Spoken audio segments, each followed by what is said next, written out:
Hello everyone, my name is Shivam Swami. I have completed my BTech honors in electrical branch and have been selected for basic computer instructor under Government of Rajasthan. I am keen to start my journey as an educator of general intelligence and reasoning on Unacademy platform.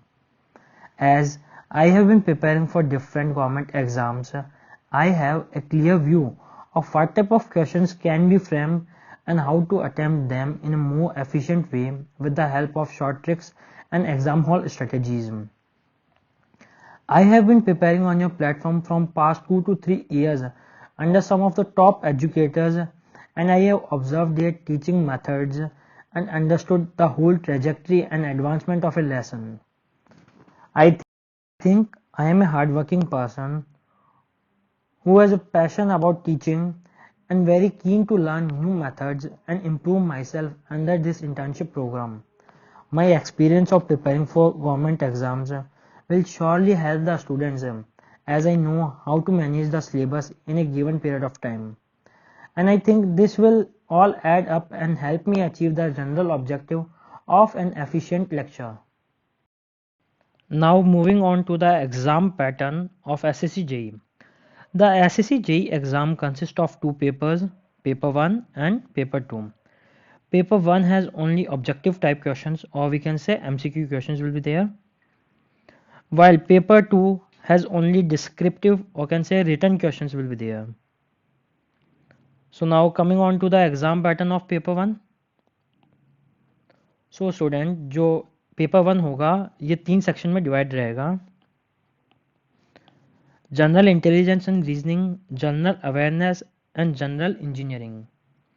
सो इसके अंदर कोई sectional time limit नहीं रहेगी, composite time limit रहेगा इसके अंदर. So coming to the first section of the paper 1 exam, general intelligence and reasoning.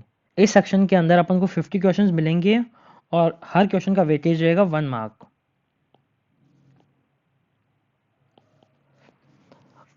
और जो ये general intelligence and reasoning section है इसका डिटेल एनालिसिस अपन इस वीडियो के एंड में करेंगे. Now moving on to the second section, it will be of general awareness.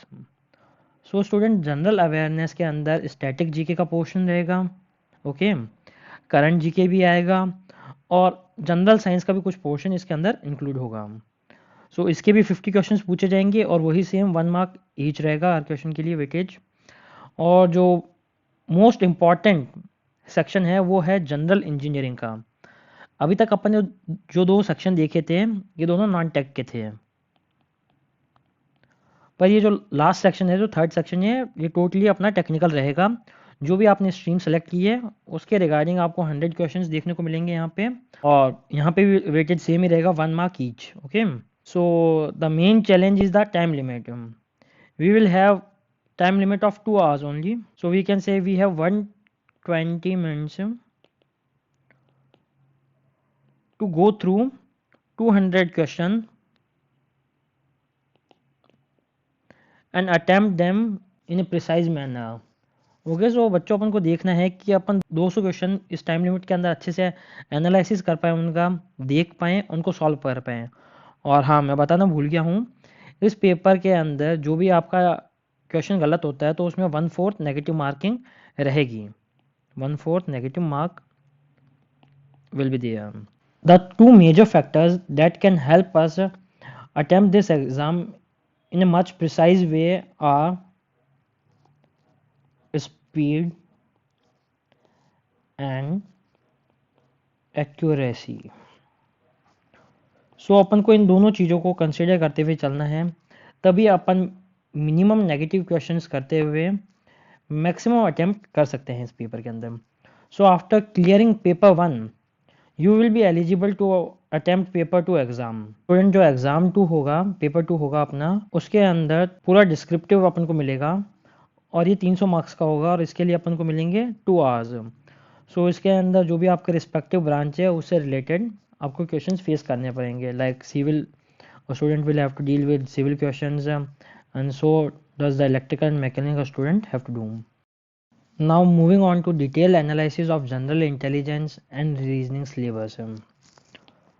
So बच्चों इसको अपन बेसिकली 3 पार्ट्स में डिवाइड कर सकते हैं, that is verbal reasoning. Okay. Second is non-verbal reasoning. And the third we can say logical reasoning.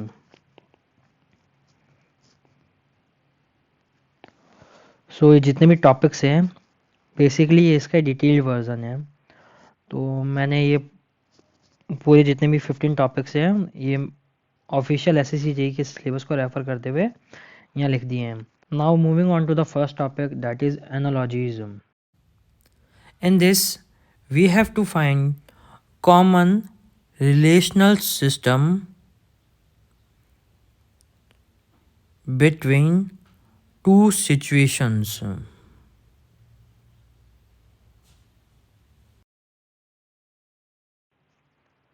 And ये second और third जो topic है सिमिलरिटीज़ एंड डिफरेंसेस, ये दोनों काफ़ी सेम से हैं और इसके अंदर verbal reasoning, non verbal reasoning और लॉजिकल रीजनिंग तीनों टाइप के क्वेश्चंस बन जाते हैं।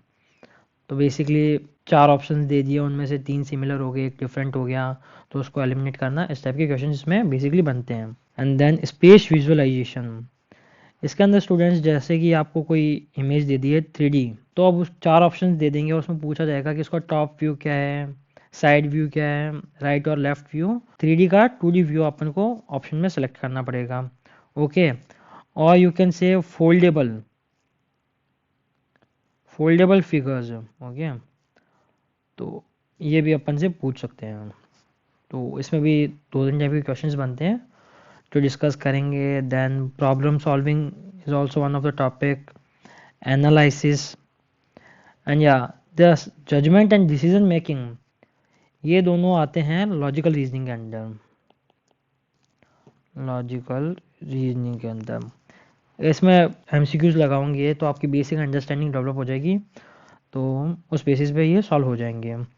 एंड देन विजुअल मेमोरी, तो ये भी अच्छा टॉपिक है, काइंड ऑफ स्पेस विजुअलाइजेशन जैसा ही है।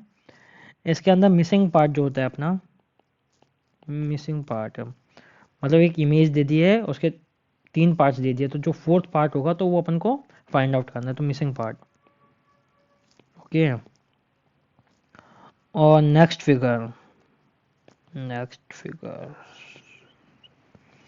तो यहाँ क्रॉस है, यहाँ सर्कल है और यहाँ प्लस है।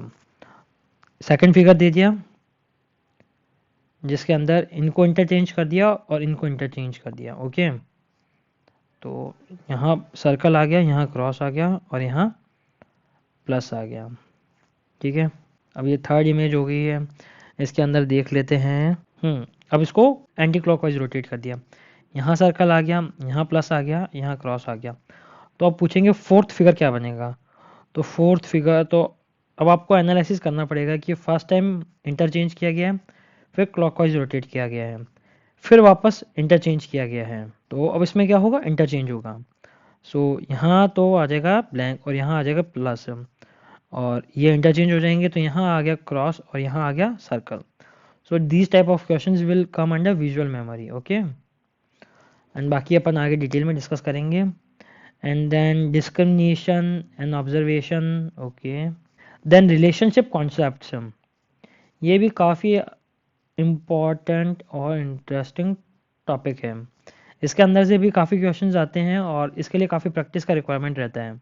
ओके, अपन काफ़ी इसके रिगार्डिंग रिलेटेड भी 2-3 क्लासेस लेंगे कि जिसमें सिखाया जाएगा कि कैसे मेल है तो उसको किस सिंबल से रिप्रेजेंट करना है, फीमेल है तो उसको किस सिंबल से रिप्रेजेंट करना है, एंड लाइकवाइज कैसे 2 पर्सन के बीच में रिलेशनशिप एस्टेब्लिश करने के लिए सिंबल्स अपन यूज़ करके उसको सॉल्व करेंगे to make it more easy. Then arithmetic reasoning is there, इसके लिए थोड़ी बेसिक मैथ्स का रिक्वायरमेंट रहेगा। वर्बल एंड फिगर क्लासिफिकेशन, ये भी ईजी है। एंड या then the last topic is arithmetic numerical series, इसके अंदर बेसिकली 2 टाइप के क्वेश्चंस बनते हैं। रॉन्ग नंबर, कोई सीरीज दी जाएगी जिसके अंदर कोई पैटर्न, मतलब कोई पैटर्न बन रहा है और उसमें से एक जो नंबर है वो गलत दिया हुआ है, तो वो आपको फाइंड करना पड़ेगा। तो उसके लिए आपको उस सीरीज़ का पैटर्न समझना पड़ेगा कि वो क्या पैटर्न फॉलो कर रहे हैं उस सीरीज़ को। ठीक है, ये एकदम प्रैक्टिस से ही आपको टॉपिक स्ट्रांग होगा। And missing series, missing number series, missing number series. इसके अंदर भी सेम वही है, एक सीरीज दी जाएगी तो उसके अंदर क्या पैटर्न बन रहा है, क्या ऐड अप हो रहा है, क्या डिवाइड हो रहा है, उस अकॉर्डिंग जो लास्ट नंबर होगा वो अपन को निकालना है। So student, now we will discuss the content plan, in what way the classes will be there. We will conduct approximately 30 to 35 hours of classes to understand all the concept using suitable examples. Just like मैंने अभी ऊपर भी example से समझाने की कोशिश की आपको topics, in the same way काफ़ी सारे एग्जाम्पल्स के थ्रू सारे जितने भी टॉपिक्स हैं उनको अच्छे से समझाया जाएगा। Now each class will be divided into two parts, where in the first half of the class we will be understanding the concept of the topic,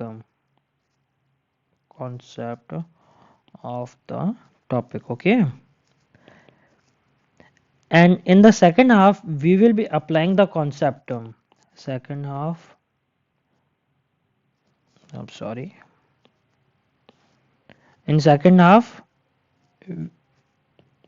we will apply the concepts we have learned by solving PYQs, previous year questions अपन यहाँ पे discuss करेंगे, और जो भी अपन ने जिस भी टॉपिक के कॉन्सेप्ट समझे हैं, मे भी किसी टॉपिक को समझने के लिए 2 क्लासेस भी लग जाए अपनी, तो जैसे ही वो क्लासेस खत्म होगी उसके बाद उससे रिलेटेड जो भी PYQs होंगे अपन वो डिस्कस करेंगे। Okay, now coming to the third point, once the course is completed, जितने भी 15 टॉपिक्स हैं जब वो कंप्लीट हो जाएंगे, we will solve the questions from the last 10 years के जो भी अपने SSC JEE के अंदर, I am sorry once again,